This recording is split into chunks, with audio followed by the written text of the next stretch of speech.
Hello, hello, hello, and welcome to What's the Topic Again podcast. I am your co host, Debra Love, And I am your other co-host, Emairia, aka Mars on the internet.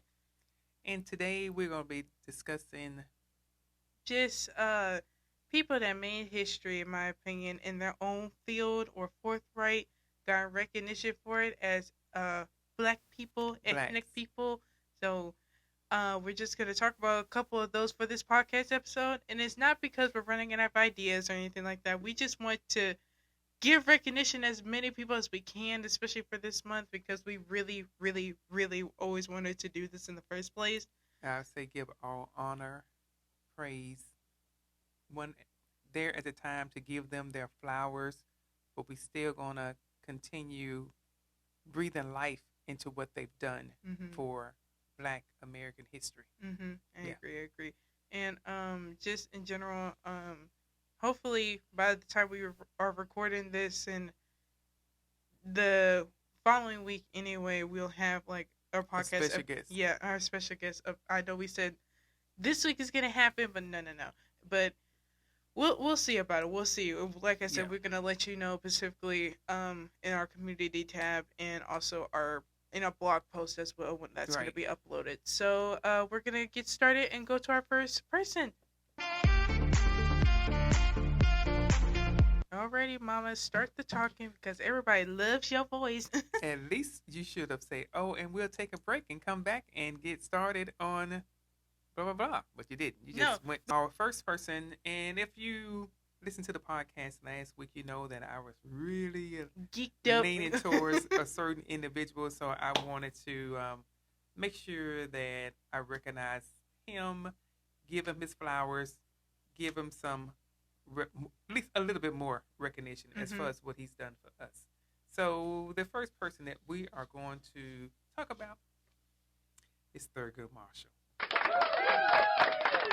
Give it up for Marshall. She's showing the picture like I ain't gonna show it through editing. Right. So Thurgood Marshall was instrumental in ending legal segregation and became the first African American Justice of the Supreme Court of the United States. Yay! He was born in 1908. He passed away in 1933. So who was Thurgood Marshall? Thurgood Marshall was an American lawyer who was appointed as an Associate Justice of the Supreme Court in 1967. I was just thought about.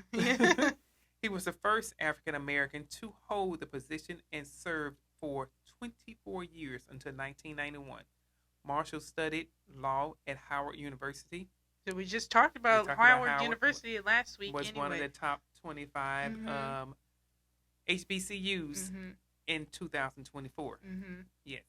Now I want to say Howard was in our top 5, top 5, top 10 is one of them. Yeah. So as counsel to the NAACP, he utilized the judiciary to champion equality for African Americans. In 1954, he won the Brown, and I did go back and correct that. Yeah, we did in the comments, and I did pin it, and it'll be proof on screen that she did correct it herself anyway. Yeah, he won the Brown versus Board of Education case in which the Supreme Court ended racial segregation in public schools. Which that is always and forever will be an accomplishment in my opinion. Definitely. Marshall was born on July 2nd, 1908 in Baltimore, Maryland. His father, William Marshall, was the grandson of an enslaved person who worked as a steward at an exclusive club, and his mother, Norma, was a kindergarten teacher. One of William's favorite pastimes was to listen to cases at the local courthouses before returning home to rehash the lawyer's arguments with his sons. Thurgood later recalled, "Now you want to know how I got involved in law. I don't know. The nearest I can get is that my dad, my brother, and I had the most violent arguments you ever heard about anything. I guess we argued 5 out of 7 nights at the dinner table." So his dad would go listen to court cases and bring them back to his sons, and then we gonna have a trial right now. Right. State your case, state your other case, and we gonna figure it out. So Thurgood Marshall attended Baltimore's Colored High School and Training School, later renamed Frederick Douglass High School, where he was an above average student and put his finely honed skills of arguments to use as a star member of the debate team. Mm. I can see that. Yeah. Because you already debating You with already your dad started and your brother, so And you that's already something started at that home. you can do for fun now, right, you know. Right. So the teenage Marshall was also something of a mischievous troublemaker. His greatest high school accomplishment, memorizing the entire United States Constitution. That's the whole thing. I only can say the preamble. He memorized the entire thing. That's a lot of words up in there. I know that and for sure. That was actually a teacher's punishment for misbehaving in class. They said, well, I guess, you know, since I've been in here a couple times, I might as well just, I just learned it off grid, I guess. I don't know. So after graduating from high school, I'm going to cut that out. I'm sorry. Yeah, after graduating from high school in 1926, Marshall attended Lincoln University, a historically black college in Pennsylvania. That's another one that we also mentioned as well. Yep. There he joined a remarkably distinguished student body that included Kwame, Nkrumah. We're gonna spell that out. Kwame. I got the first part. The future president of Ghana, poet Langston Hughes, and jazz singer Cab Calloway. Oh, I like jazz music, and I heard of his name before. Yeah, he's very, very good. Mm-hmm. So after graduating from Lincoln with honors in 1930, Marshall applied to the University of Maryland Law School. Despite being overqualified academically, Marshall was rejected because of his race. This first-hand experience with discrimination in education made a lasting impression on Marshall and helped determine the future course of his career. Instead of Maryland, Marshall attended law school at Washington, D.C. at Howard University, another historically black school.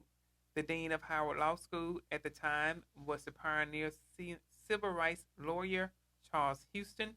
Marshall quickly fell under the tutelage of Houston, a notorious disciplinarian and extraordinarily demanding professor.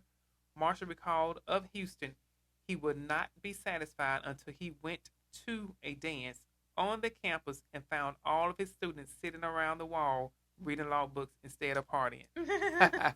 They said, we love school too much. Right. Oh, we're going to be at this party, but we ain't paying attention, y'all. We're gonna be reading some law books. Marshall graduated magna cum laude from Howard in 1933.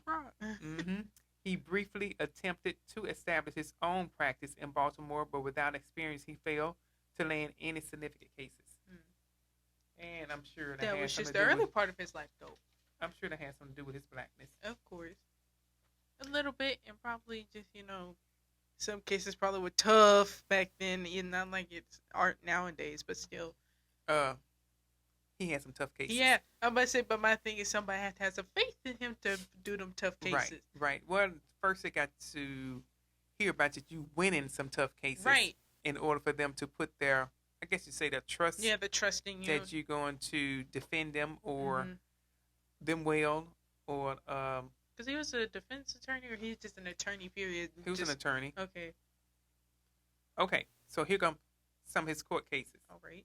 In 1934, Marshall began working for the Baltimore branch of the National Association for the Advancement of Colored People, known as the NAACP. In 1936, Marshall moved to New York City to work full-time as legal counsel for the NAACP.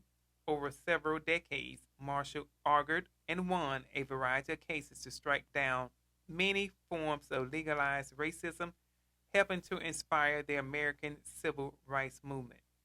Some of his court cases was Murray versus Pearson. And the Murray versus Pearson case is in one of Marshall's first cases, which he argued alongside his mentor, Charles Houston. He defended another well-qualified undergraduate, Donald Murray, who, like himself, had been denied entrance to the University of Maryland Law School. Marshall and Houston won Murray versus Pearson in January 1936, the first in a long string of cases designed to undermine the legal basis for, just say, racial segregation in the United States. All right, another one of these cases, Chambers versus Florida. Marshall's first victory before the Supreme Court came in Chambers versus Florida, 1940, in which he successfully defended 4 black men who had been convicted of murder on the basis of confessions coerced from them by police. Not like we haven't still heard these type of things till this day. To this day. It don't make no sense. Smith versus Allwright, another crucial Supreme Court victory for Marshall, came in 1944 in the 1944 case of Smith versus Allwright, in which the court struck down the Democratic Party's use of white people-only primary elections in various southern states. Still going through some stuff like that, too. They trying to break down lines. One of his main ones was Brown versus the Board of Education. The great achievement of Marshall's career as a civil rights lawyer was his victory in the landmark 1954 Supreme Court case Brown versus Board of Education of Topeka. The class action lawsuit was filed on behalf of a group of black parents in Topeka, Kansas, whose children were forced to attend all black segregated schools. Through Brown versus Board, one of the most important cases of the 20th century, Marshall challenged head-on the legal underpinning of racial segregation, the doctrines of separate but equal, established by the 1896 Supreme Court case Plessy versus Ferguson. Which I remember that. I remember that being taught in my in one of my government classes when I was going to have it to do online school specifically. I think it was like in the 10th grade or something like that. Yeah. So. Do you remember the case? I don't remember the case that well, but I know if you read it, I'll be like, yep, that does come back to my mind. If I can remember it well, it was a black man who passed as white race on the train. He was in the white seats compared to being in the black area, if I can remember that right. I remember the first bit, like what you just said. Yeah. I do remember that, but on the sense of the rest, that doesn't. We're gonna look it up because I like stuff like this. Yeah. Challenging my mindset. Yeah. I'm like, that first bit does sound familiar. I'm not gonna lie to you. It's not because on the sense of like Rosa Parks or anything like that. It's more sense of how it was back then, and just in general. He was light skinned. They thought he was white. Yeah. that's why I came to my mind was specifically like that. So I don't remember it being a train, no, but I don't know. We can pull it up. Yeah. You can pull it up tonight. Okay, yeah. Right now I'm saying tonight, but you can pull it up. But as we recording on the sense of like that, and we can just I'll probably have it editing specifically for y'all to read through it, pause and read it. But if you just want to know, I'll probably leave a link in the description for our audio listeners specifically for that case. I want to know. Yeah. Inquiring minds want to know, like me. Yeah, I said just for y'all to know. So there you go. Anyway. So on May 17th, 1954, the Supreme Court unanimously ruled that separate educational facilities are inherently unequal, and therefore racial segregation of public schools violated the Equal Protection Clause of the 14th Amendment. While enforcement of the court's ruling proved to be uneven and painfully slow, Brown versus Board provided a legal foundation and much of the inspiration for the American Civil Rights Movement that unfolded over the next decade. At the same time, the case established Marshall as one of the most successful and prominent lawyers in America. Go ahead on, Thurgood. You know I like you for some reason. Like, so y'all go get sick of these hand classes. Right. Pictures. Who wants there to see he go pictures? In his Supreme Court justice robe. Iconic picture. I think it's more. I think it's in like a museum in it. Yeah. That's an iconic one. Yeah. So Thurgood Marshall, the first African American Supreme Court justice, played a vital part in ending legal segregation during the Civil Rights Movement through the landmark 1954 case of Brown versus Board of Education. Another one of his cases,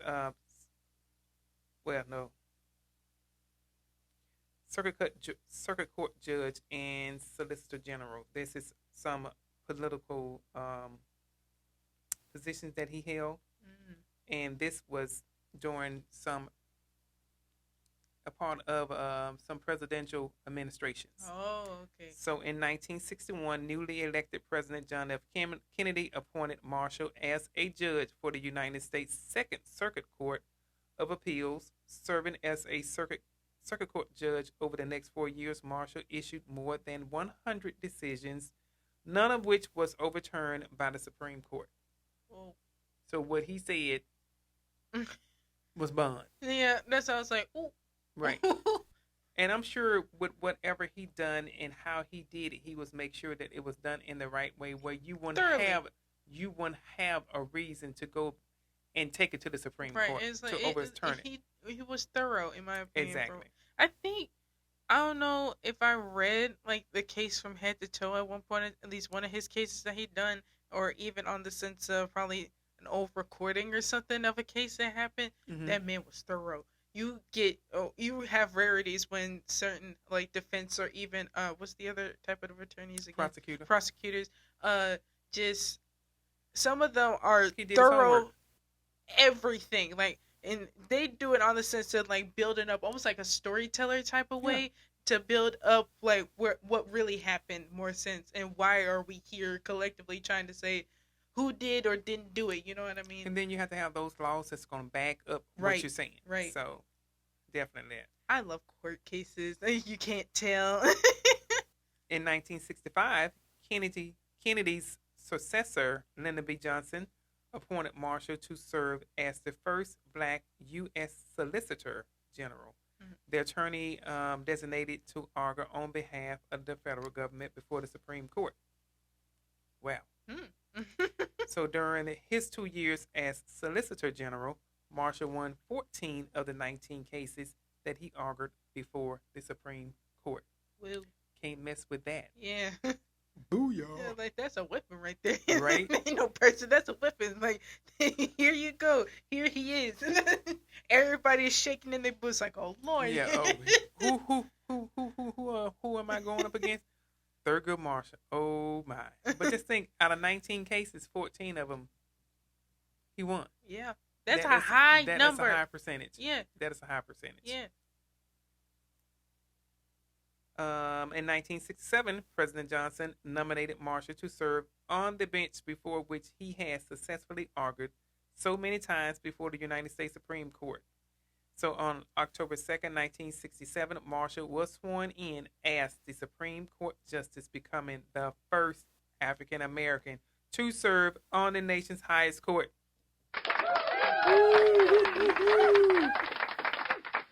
Marshall joined a liberal Supreme Court headed by Chief Justice Earl Warren, which aligned with Marshall's views on politics and the Constitution. As a Supreme Court Justice, Marshall consistently supported rulings upholding strong protection of individual rights and liberal interpretations of controversial social issues. He was part of the majority that ruled in favor of the right to abortion in the landmark 1973 case Roe v. Wade. So I was somewhat on the right track with that, but that was not a case that he done by his own. So he was a Supreme Court Justice as far as Roe v. Wade. Yeah. All right. Clarification. Yeah. That's all that is, you know. Among several other cases. So in the 1972 case, Furman versus Georgia, which led to a de facto moratorium.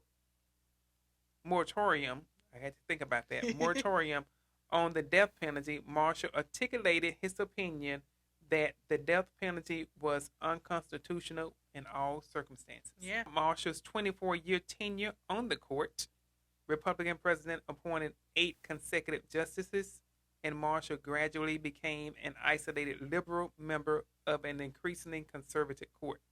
So for the latter part of his time on the bench, Marshall was largely relegated to issuing strongly worded dissents as the court reinstated the death penalty and limited affirmative action measures and abortion rights.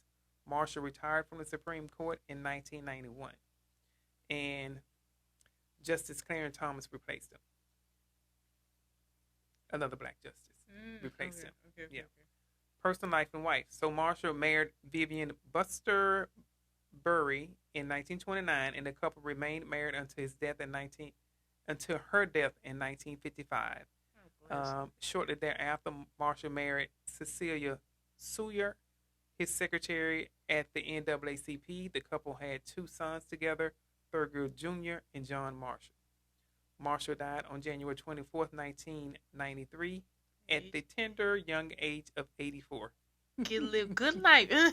Right. So some of the things that he did as far as his legacy, he did stand alongside Martin Luther King Jr. and Malcolm X as one of the greatest and most important figures of the American Civil Rights Movement. Although he may be the least popularly celebrated out of the three, Marshall was arguably the most instrumental in the movement's achievements toward racial equality. Marshall's strategy of attacking racial inequality through the courts represented a third way of pursuing racial equality, more pragmatic than King's soaring rhetoric and less polemical than Malcolm X's strident separatism. So, in the aftermath of Marshall's death, an obituary read, "We make movies about Malcolm X. We get a holiday to honor Dr. Martin Luther King, but every day we live with the legacy of Justice Thurgood Marshall." That's nice to hear. I say yes, we do, because he have really done so, some things. Give it up for Thurgood Marshall. I got one more thing. Come on, we give it up for that. Give it up for that. We can give it up for that. Yeah, give it up. They did make a movie about him. So that's the extraness. This is the little extra bit. I'm talking about his and whole life. I watched the movie too. Okay. It was really good. I'm gonna say really talk good. about his whole life right there. We give a hand clap to that. Right. So, in the 2017, the biopic film Marshall was released in 2017, and guess who played Marshall? Wakanda Forever. Oh, the bless his heart. Chadwick Boseman. Chadwick Boseman, rest his soul. And I guess you probably would think of his name. He was Olaf. I can't think of his name. Josh Gad. Okay. He was in there. The movie was good. And Kate Hudson. Oh, Kate Hudson too. Okay. Yeah. So the movie focuses on an obscure 1941 rape case brought by Eleanor Strubin, a 32-year-old white woman, against her 32-year-old black chauffeur, Joseph Spell. While Spell initially confessed to the crime after 16 hours of interrogation, he later said the encounter was consensual, meaning that he and the white lady had a relationship. Yeah. So during the trial, the judge allowed Marshall to assist his white co-attorney, but banned him from speaking. Oh. He couldn't speak a single word in the courtroom, but he could assist in the case. So Josh Gad was the attorney that he really had to motivate to talk, because if I can remember the movie well, he didn't have that confidence in himself. You know. So following 12 hours of deliberation, the jury of 6 men and 6 women came back with a not guilty verdict on that black man. Wow. Because they had the facts. And she finally had to confess. I'm like, go ahead, Chadwick, but go ahead, Marshall. I'm about to say, bless his soul, rest his soul, Chadwick Boseman. I love his whole acting career, in my opinion. He had good works. But with that, even leading up to his passing, he had put out so I know many that's the thing. Like his movies. his whole like going in my through opinion, what he was going through. Yeah, discography of like his acting career is just it's a masterpiece to look at, in my opinion. For his short period that he was here. God bless us with a great person. But I'm gonna end on that note with Thurgood Marshall.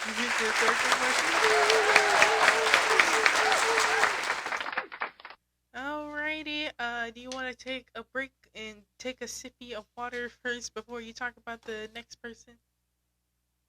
You want to read a couple of his quotes, don't Thurgood Marshall got some quotes. She loves quotes. She probably going to write one on her board. I'm going to keep one of these. Yep. There is very little truth in the old refrain that one cannot legislate equality. He proved that Right. because he definitely did that. Yeah. To those of us who know that struggle is far from over, history has another lesson. It tells us how deeply rooted habits of prejudice are.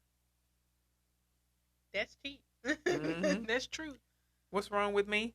I'm old. I'm getting old and coming apart. That was on announcing his retirement. Oh. Equal means getting the same thing at the same time and in the same place. That one I'm going to write down. I'm going to write that one down. That's not only just saying by race. That's just anything, in my opinion, nowadays. Yeah. Because people are just so divided and so quick-witted that they can't think just for themselves. Selfish people nowadays. I'm sorry. Anyway, move forward. All right. So this is the last one I'm going to read because he got a lot of quotes. None of us got where we are solely by pulling ourselves up by our bootstraps. We got here because somebody, a parent, a teacher, an Ivy League crony, or a few nuns bent down and helped us pick up our boots. Someone had to help you, had to open up the door, had to do something for you in order for you to get there. Yeah. So yeah, I'm done. You're like, I'm geeked up and I I don't want put to the keep paper talking. down on Thurgood, but that's okay. That's. But we got a show to do, Mama. We I got know, a show to do. I can do a whole hour or more on him. Yeah, but Mama was gonna take a sip of water before she continues on, so we're gonna take a short little break, and we'll be right back. Are you ready, Mother? I am ready with the second person. I want to shed some light on because we don't hear too much about her, but a movie finna come out about her. Yeah. It's called Shirley. Mm-hmm. And Regina King is going to play her. Yes. So many black icons, man, that play black roles, in my opinion. That's good. Not only teaching history, I've seen a clip of it, and she is looking just like Shirley Chisholm. And she over there. That's Shirley right there. The Miss Shirley right there. As a matter of fact, it looked like this. You look like Symphony. That's the same picture of her. Yeah. Yeah. So, Shirley Chisholm was born Shirley Anita St. Hill. She was born November 30th, 1924 in Brooklyn, New York. She died January 1st, 2005. Was getting a little good life. In Ormond Beach, Florida at the age of 80, where I want to be. She, I want to say she was the first, I'm going to continue, and I know she was the first black female representative at in the House of Representatives. Mm-hmm. And she served in that position from 1969 to 1983. Mm-hmm. I'm going to say, yeah, so give it up for Miss Shirley Chisholm. Welcome to the stage. Welcome. We're going to talk a little bit about her. Yep. She was affiliated with the Democratic Party. Mm-hmm. This is these first two is based about politics. Some political figures. I'm going to say her in this fro is iconic. Yeah. And it's really one of fro. That's just like it's like that's a pretty good hairstyle. Yeah, it's curls and stuff. Yeah, it's like loose curls in my opinion. Yeah. Like salon loose curls, like something that definitely give around that time that a lot of salons would have done. But anywho, introduce her. So she was an American politician and the first African American woman to be elected to the United States Congress. Mm-hmm. So Shirley St. Hill was the daughter of immigrants. Her father was from British Guyana, now Guyana, and her mother was from Barbados.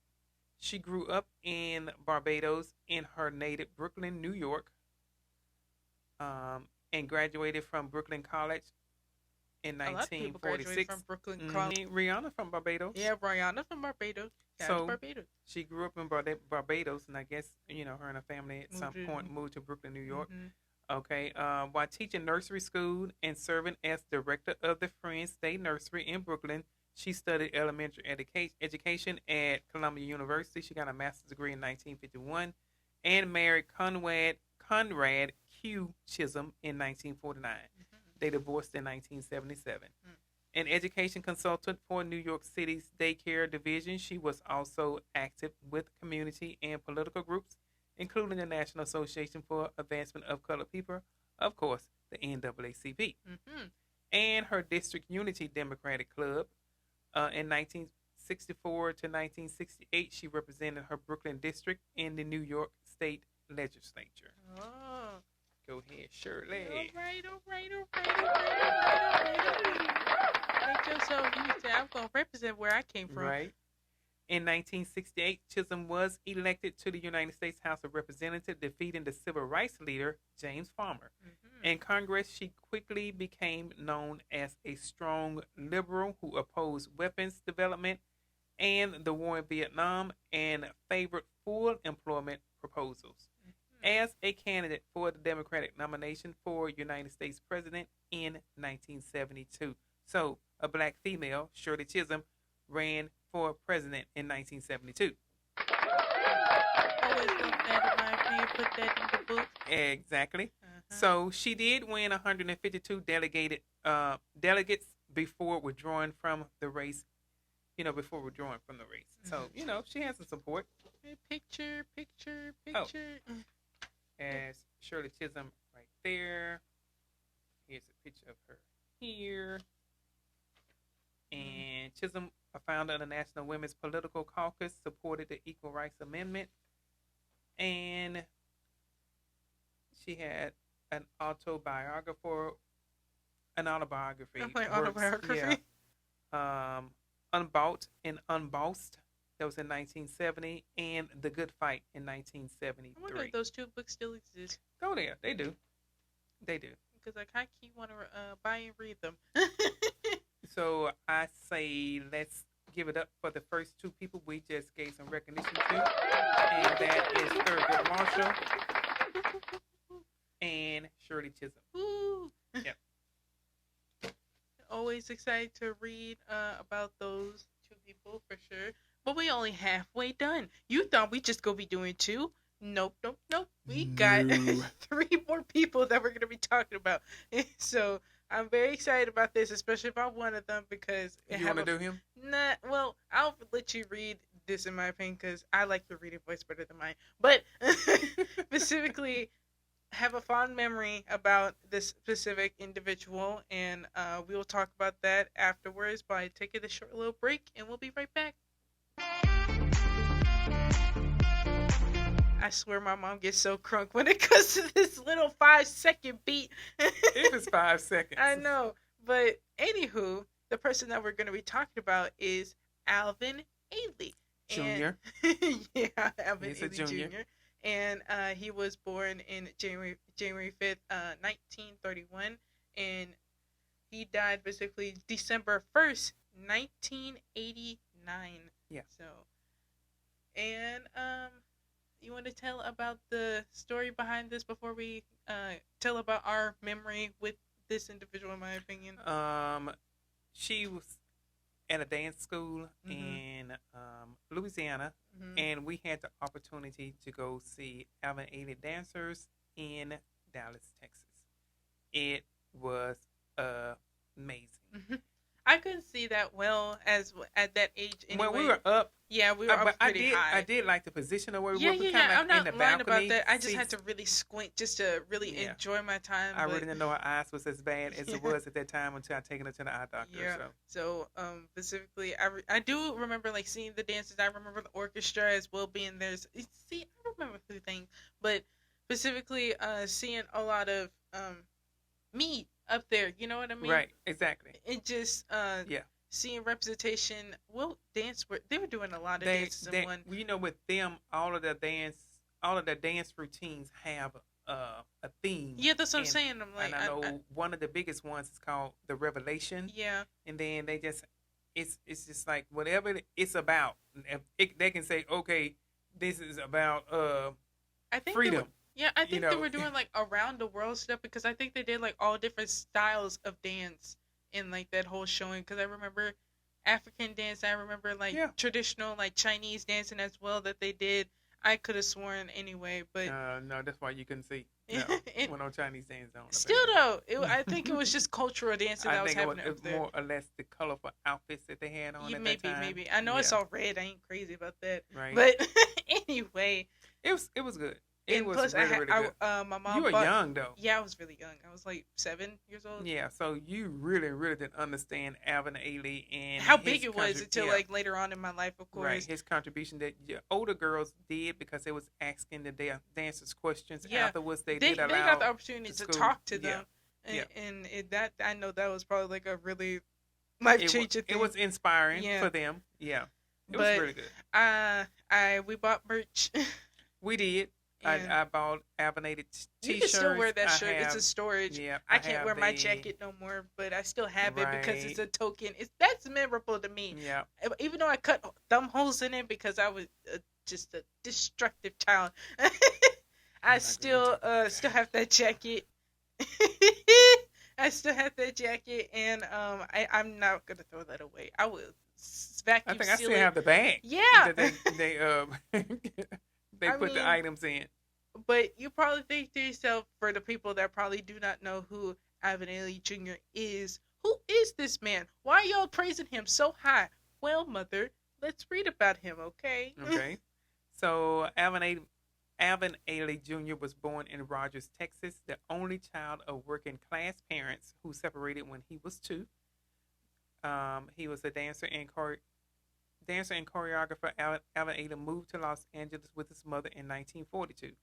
Shy from his itinerant Texas life, Ailey reluctantly turned to dance when a high school classmate introduced him to Lester Horton's Hollywood studio in 1949.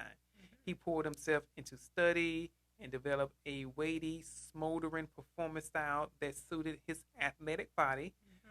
Ailey moved to New York in 1954 to dance with partner Carmen Devaline, yet? I would say the lad. Yeah, we're gonna leave it at that. We'll spell it out. In the Broadway production of House of Flowers. Okay.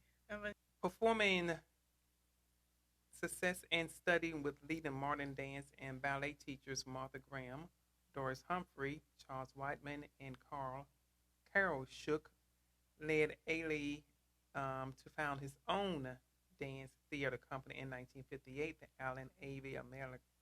Alvin Ailey American Dance Theater, AAADT. There's too many A's in there.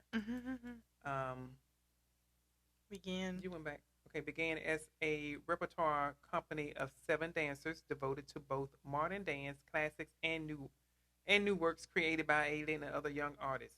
So the critically successful first concerts in 1958 and 1960 marked the beginning of a new era of dance performance devoted to African American themes. Blues Suite 1958, set in and around a barrel house, depicts the desperation of joys of life on the edge of poverty in the South. Highly theatrical and immediately accessible, the dance contains sections of early 20th century social dances, Horton dance technique, Jack Code inspired jazz dance, and ballet partnering. Early performances of Revelations 1960, and I think that's what they brought That's back. what it was. That's what they brought back. Established Ailey's company as the foremost dance interpreter of African American experience.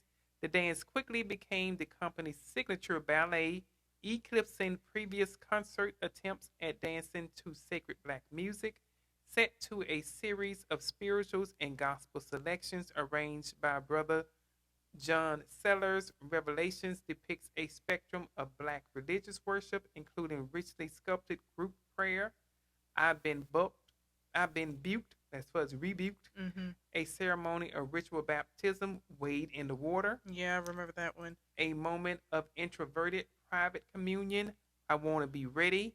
A duet of trust and support for a minister and devotee, fix me, Jesus. And a final celebratory gospel exclamation, rock of my soul in the bosom of Abraham. And I want to say that we see all of those performances because it just sounds so familiar. I'm gonna say it is because that's the whole concept of the revelation, like of the whole thing. So I'll probably leave a link in the description. You'll have like any time on your hands just to watch the full performance from head to toe. Yeah, so that'll be a good idea. Yeah, I'll leave that down in the description of not only the audio version but also the video version. So. Okay, several Ailey dances established precedents for American dance. Feast of Ashes in 1962, created for the Harkness Ballet, is acknowledged as the first successful point ballet choreographed by a modern dancer. In 1966, Ailey contributed dances to the New York Metropolitan Opera's inaugural production at Lincoln Center. Samuel Barber's Antony and Cleopatra. Mm-hmm. In 1970, he created The River for the American Ballet Theater, set to an original score commissioned from Duke Ellington. Mm-hmm. This ballet convincingly fused theatrical jazz, dancing, and ballet technique. In 1971, Ellie created the staging for Leonard Bernstein's rock-influenced Mass, which opened the newly built Kennedy Center in Washington, D.C. Mm-hmm. So he was really good. This is a lot of stuff on him. This man has done a lot. Major distinctions and honors followed Ailey throughout his choreographic career, which spanned the creation of more than 50 dances for his own company, the American Ballet Theater, the Joffrey Ballet, the Paris Opera Ballet, the London Festival Ballet, and the Royal Danish Ballet. The way I heard about all of them in the same sentence. Okay. Right. Among his many awards were honorary doctorates in fine arts from Princeton University, Bard College or Baird College, BARD, Adelphi University, and Cedar Crest College, a United Nations Peace Medal, and an NAACP Spigman Medal in 1976 and 1988. He was celebrated by the President of the United States for a lifetime of achievement in the arts at the Kennedy Center Honors. That's so nice. That's real nice right there. That's good. He at least got his chance to get his awards while he was still alive. Yep. That's good. Always good to hear, in my opinion. So, in its earliest years, the AAADT spent much time on the road, touring and bringing dance to a large audience of people who had never heard of concert performance. This largely African American audience provided the wellspring of support essentially to the Ailey enterprise. The AAADT established a vast international reputation through a series of tours begun in 1962 by a 5-month engagement in Southeast Asia and Australia. Sponsored by the International Exchange Program under the Kennedy administration, this tour established a pattern of performance in foreign countries that continued with a trip to Rio de Janeiro in 1963, a European tour including London, Hamburg, and Paris in 1964, an engagement at the World Festival of Negro Arts in Dakar, Senegal in 1966, a 16-week European tour including the Holland Festival in Amsterdam 1967, a visit to Israel August of 1967, a U.S. State Department-sponsored 9-nation tour of Africa that was also in 1967, and a performance at the Edinburgh Festival in Scotland in 1968. In 1970, the AAADT became the first American modern dance company to perform in the post-war Soviet Union. The company retained peerless stature as a touring ambassador of goodwill beginning in the 1970s. High points included a prize-winning performance at the International Dance Festival in Paris in 1970, a second Far East tour in 1977, a Brazil tour in 1978, and several command performances for heads of states and royalty. By 2004, the AAADT had been seen by some 19 million people worldwide. That's a lot. I'm like, this man like to travel. But in general, like, in order for people to see you, it's not like they had YouTube or anything like that. Right. You gotta spread you had the to word. go. You had to go. You had to go to the people. Yeah. I'm just looking at like this ain't company members. Like trying to talk about the people in the company. Yeah, I know. Her last name is Jameson. She took over after he passed away. Oh, okay. She was a dancer of his. Yeah. All right. I'm just scrolling through this anyway, just in Go general, back down. Let me go back up. Let me see. specifically. Uh, There's a school and outreach. yeah. Like I said, that's about company So members. let's go. Let's go to the company members. Okay. She may be in here. She may Hopefully not. she I gets haven't. mentioned. Yeah, I haven't read it, Excuse me, but I'll okay. cut that Let's out. see. That burp. So Ailey encourages dancers to present individualized and highly emotional performances. A strategy, yeah, she's been spoken right here. A strategy that created the first series of star personalities in American modern dance. Judith Jamison's electrifying performance of "Cry" presented a coherent relationship between the dancing body and the experience of living as a black woman in America. Created in 1971 as a birthday present for Ailey's mother, Lula Cooper Cry has been successfully assumed by several dancers, most notably Donna Wood, Renee Robinson, Sarah Yarborough, and Nasha Thomas. In 1972, Ailey created the, I guess, elegiac Yeah. solo love songs for dancer Dudley Williams, revived in 1993 by dancer Michael Joy.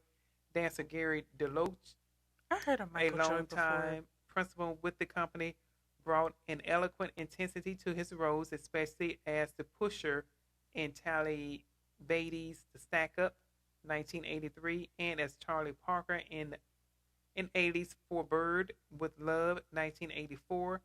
Innumerable significant dance personalities have passed through the AAADT, including Marilyn Banks, Hope Clark, Carmen, we're going to try to say her last name, George Faison, Miguel Gaudreau, Dana Hash, Linda Kent, Dwight Roden, Desmond Richardson, Kelvin, I'm going to try to say his last name, Elizabeth Roxas, Matthew Russian, Clive Thompson, James Truitt, Andre Tyson, and Sylvia Waters. So we will leave this, put the link as far as that up in there. Yeah, because it's a lengthy one. This probably would have took the whole podcast episode just to read it. But we got two other women that we really want to give some flowers to. Yeah. So you want to take a break, Mama? Yeah. All right, let's take a break and we'll be right back. All right, the next person that we are going to be talking about is Katherine Johnson. And one of her quotes, like what you do, and then you will do your best. Mm-hmm. So, Katherine, okay, we need to zoom in because this font is thin. Zoom. Okay. Closer. Right. When I start talking about this young lady, you're going to understand where I'm coming from, and I will tell you the movie that was brought about because of her and this other young lady that I'm going to talk about. Mm-hmm. So, mathematician and computer scientist Katherine Johnson was born in 1918 in White Sulphur Springs, West Virginia. Her mother was a teacher and her father was a farmer and janitor. From a young age, Johnson counted everything and could easily solve mathematical equations. She attended West Virginia State High School and graduated from high school at age 14. What? Yes. Johnson received her Bachelor of Science degree in French and Mathematics in 1937 from West Virginia State University, formerly West Virginia State College. Johnson was one of the first African Americans to enroll in the mathematics program at West Virginia University. Mm-hmm. Yes. Nerdy pants. My fault. I keep clicking on things. Yeah, talking about me. I keep trying to push the down button and it keeps going to this beta testing section. But anyway. So after college, Johnson began teaching in elementary and high schools in Virginia and West Virginia. In 1953, she joined Langley Research Center as a research mathematician for the National Advisory Committee of Aeronautics, NACA, where she put her mathematics skills to work. She calculated the trajectory for Alan Shepard, the first American in space, even after NASA began using electronic computers. Now, they using electronic computers. John Glenn requested that she personally recheck the calculations made by the new electronic computer before his flight aboard Friendship 7, the mission on which he became the first American to orbit the Earth. She continued to work at NASA until 1986, combining her math talent with electronic computer skills. Her calculations proved critical to the success of the Apollo moon landing program at the start of the Space Shuttle program. Now, if you don't know who I'm talking about right now, go back and look at Hidden Figures because this is what this movie was based on. Her and Dorothy Vaughan. I'm hoping I'm saying the last name right. Vaughan. Johnson, who co-authored 26 scientific papers, has been the recipient of NASA's Lunar Spacecraft and Operations Group Achievement Award and NASA's Apollo Group Achievement Award. On November 24, 2015, she received the nation's highest civilian award, the Presidential Medal of Freedom from President Barack H. Obama. Which he's on. All right. Let's scroll down. Let's see. There's a 3-minute video on this website if y'all are willing to just take y'all time out and just little recap on her. That's real cute. We got outer space right there. She has a book. Reaching for the Moon.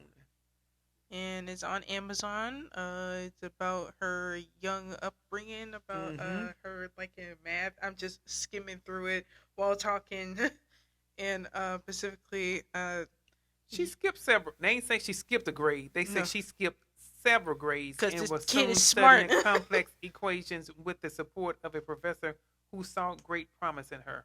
Wow. I'm about to say the kid's smart. Definitely she smart. She need to be in smart school, not here. Not this basic school. She did. And what's it? Yeah, I think it was her that I said she lived to be 101 years old. Yeah. She lived good life. Yeah.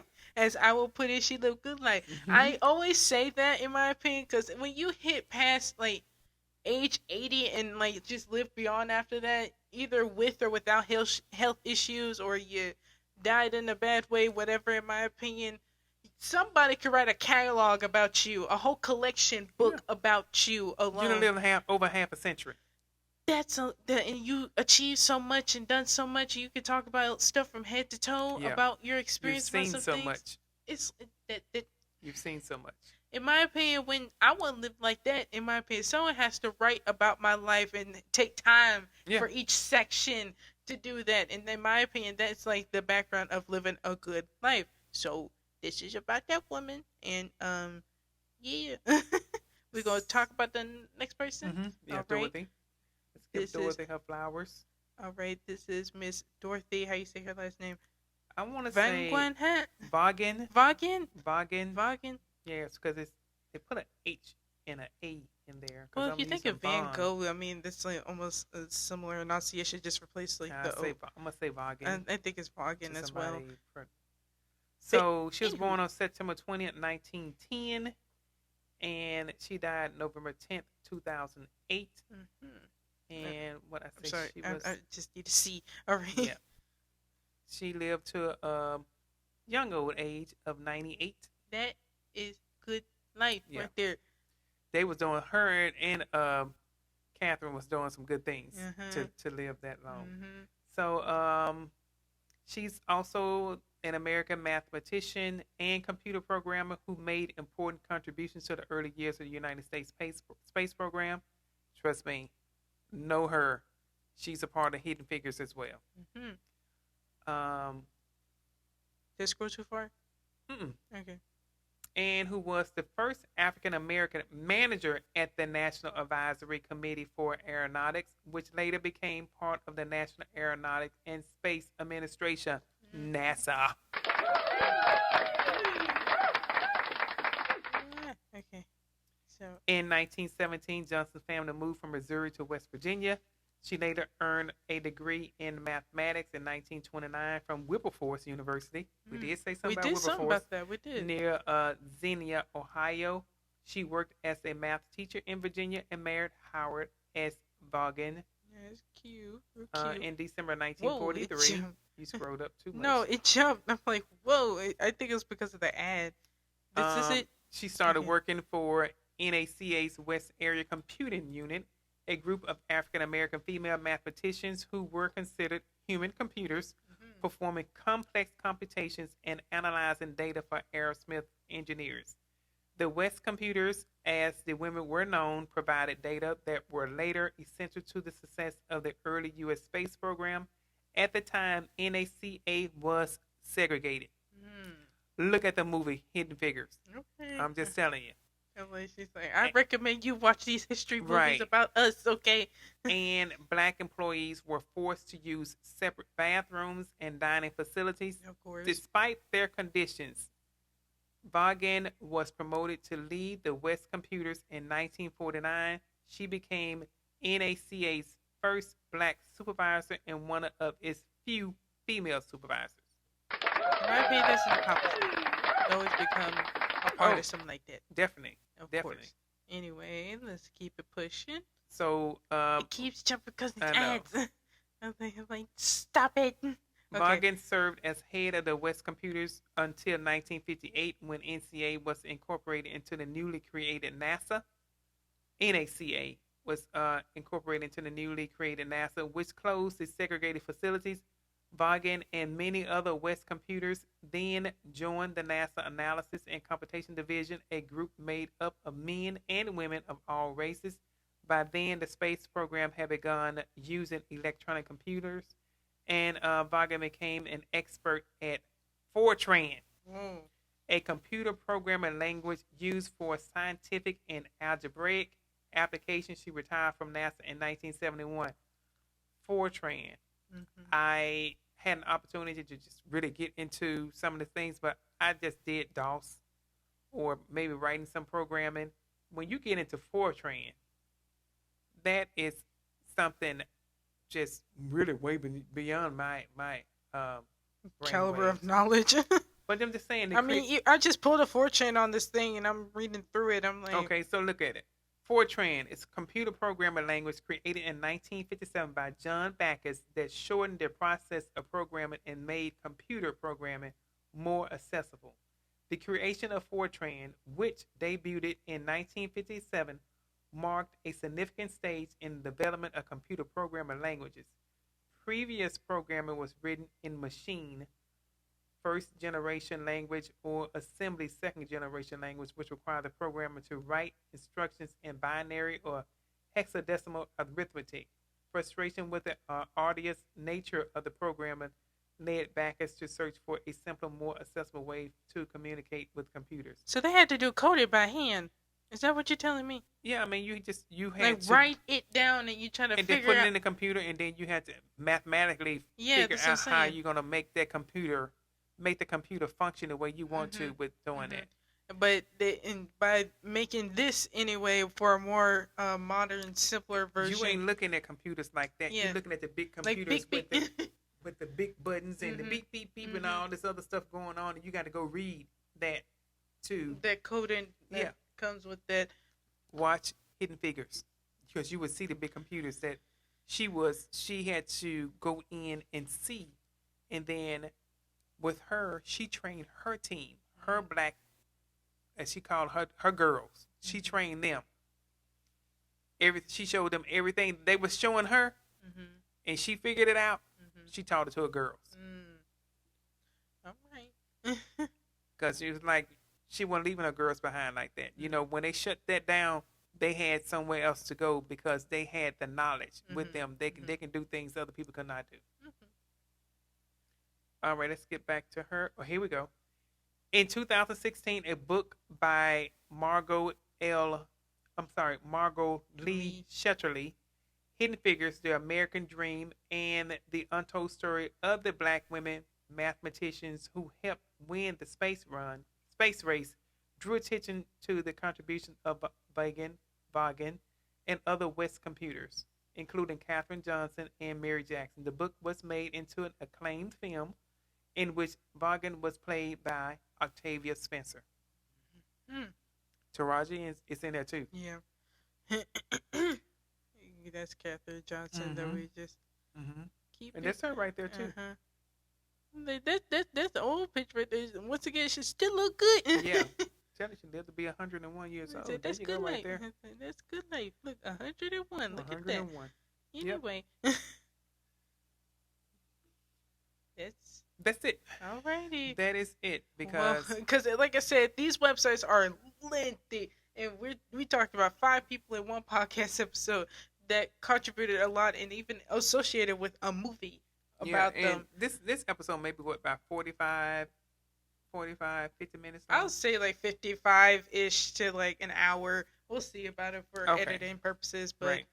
I would say I have learned a lot, and maybe even put in the roster of movies that I'll probably watch in the future. I'm not going to say Marshall, when. Hidden Figures, Shirley. I'm not going to say when, because I'm not an advocate movie watcher, but if I have like just time on my hands and I just pull up a movie, then I'll just go back and pull up some Alvin Ailey videos. I miss watching a lot of Alvin Ailey stuff, because I remember I used to do that a lot when I had the knowledge of who that man was anyway, and what contributions he'd done in for not only our community, but also shed a light to his own interpretations of different styles of dance. So yeah, I personally really enjoyed doing this episode, and just to have a little fun with Black history, and just talking about these people and stuff like that. I just get so blessed. And I want to say, talk about these people. I say talk about our people. I agree. And their contributions that they made. Agree. Yeah. Any just little more tidbits before we close out this episode? I just like the fact that we are able to have this platform and not be limited to what we want to discuss. We put out some good information to people. Most of the time, people probably, I know Thurgood Marshall, but do you know Thurgood Marshall? And that just was what we did, was just a little tidbit. Yeah, and like I said, the longer version, of course, will always be on our blog post page, of course. Right. And it'll be like just research purposes. Oh, and also for information and credit purposes, credits to all the websites down in the description, and then some. Check out the description. I create the description, make it look pretty for a reason. Click on them links and look at the stuff, please and thank you. Yeah, but I just wanted to, just really, really talk a little bit more about Thurgood Marshall, bring people attention to Shirley Chisholm, because most people don't know that she was the first Black representative to the House of Representatives, the first Black female. Yeah. You've seen those females that was elected back, and I want to say maybe in 2016 or something like that. I can't remember what they called them at that time, but this woman ran for president of the United States. She got 152 delegate votes, but she stopped running or whatever. She had the knowledge. She was able to make a mark. When it came down to politics and doing things, just like Thurgood Marshall, landmark cases that I know for sure they using in law school. They pulling those. We are going to pull up Plessy versus Ferguson, and we'll I'll probably just do a blog post on Plessy versus Ferguson. Maybe also do Brown versus Board of Education, giving like history lesson on that too. Right. Little tidbit, but. I personally enjoy just doing this with y'all, and just giving insight, not only for me as a shock, but also I recommended to my mom to pull up Alvin Ailey, just to really just look at his discography. And I'm like, if y'all click on the website and y'all see this bar is this tiny, this man done a lot for the dance community, in my opinion, especially for us. In my opinion. And his legacy is living on and on and on through the dancers that keep in my opinion, coming through his academy. So they're there. His dancers, who he was their choreographer, his dancers, like I think Judith Jameson, she's taken on the road of continuing his legacy. So someone is going to take on her road and continue that legacy. So it's going to be just a continuous circle, right? With what he's done for the dance. Yeah. And modern dance, anyway. I always wanted to do a research, anything on that. I'm like, good luck. That's all I'd say, because it's so much. It is. You so had to cram so little into and just I did. A little paper. I didn't even. I barely touched on him, in that period of time. But still, though, just on your own accord, take a look at those websites, and just our blog post too, if you want the shortened version of everything. Yeah. And we're gonna take a break, and we're gonna end this podcast episode. Alrighty, folks. If you have enjoyed this podcast episode, please subscribe to our YouTube channel and also like this video and comment down below just random facts, either about your own Black history, your specifically people that you personally like in Black history that you just want to give some acknowledgement to. Because in my opinion, certain people, obviously, you hear some of these people that are behind us as you well. Hear them often all the time, but we was trying to bring in some people that's not on this board. That's why we said Katherine Johnson. Is she up here? I don't know. I don't think so. Nope. I'm like, I don't think so. But specifically, you can also listen to the audio version on Apple Podcasts and Spotify. You can also go to our website, which is www.whatsthetopicagain.com. Specifically, stay warm in these winter streets because it's getting warm outside. You just have to make sure that because spring is about to be coming. Spring is coming. Spray your house down because the bugs are just ready to come along. Oh, don't talk about bugs. Do not. Because we need to start spraying again. I know that's more sensitive. I'm gonna choke y'all out.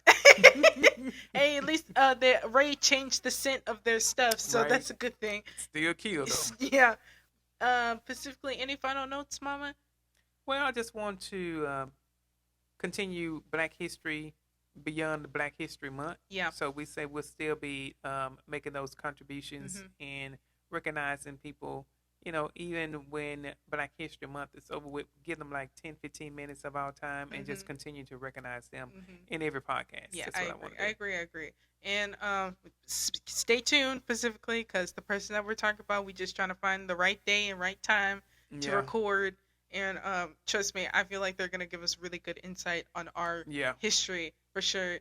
And then some, because a lot of our family have made a lot of contributions to certain things in history. And I know she's always willing to share. She always wanted to be on the podcast too. She wants to share now. She always wanted to be on the podcast, so I'm very excited to bring her along and just ask her a couple questions, like it's an interview style. So, like I said, stay tuned and subscribe to the channel. So, we will see you guys next week. Hope you guys have an amazing rest of y'all week. See you guys next time. Bye.